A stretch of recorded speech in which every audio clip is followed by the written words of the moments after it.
మిత్రులారా, ప్రముఖ కవి నజరుల్ ఇస్లాం అన్నట్టు మనందరం ఒకే కొమ్మకు పూసిన పువ్వులం. మన రాజ్యాంగం లౌకిక ప్రజాస్వామ్య విలువలను బోధిస్తుంది. మన దేశంలో మత ప్రమేయం లేని రాజ్యం ఉండాలని అంబేద్కర్ నేతృత్వంలోని రాజ్యాంగ నిర్మాతలు భావించారు. ఎంతో భిన్నత్వం, వైవిధ్యం ఉన్న మన దేశంలో మత స్వేచ్ఛకు, జీవించే స్వేచ్ఛకు, ఇంకా అనేక హక్కులకు రాజ్యాంగం హామీపడ్డది.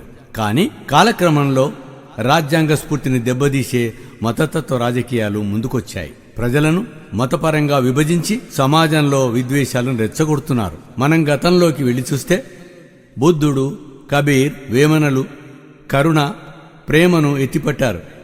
ఈ ప్రేమను, కరుణను, మానవీయ విలువలను ప్రస్తుత మత రాజకీయాలు మింగేస్తున్నాయి. పరమత విద్వేషమే భక్తిగా, దేశభక్తిగా చలామణి అవుతున్నది.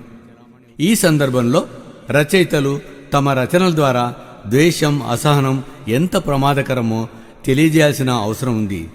ఆ చారిత్రక అవసరంలో నుంచి పుట్టిందే సమూహ. ఇప్పుడు సమూహం మీద ఒక పాట.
సహజీవన విలువలు ఏమాయరా, రంగు రంగుల పూతోటలు రక్తమే విరజిమ్మెరా.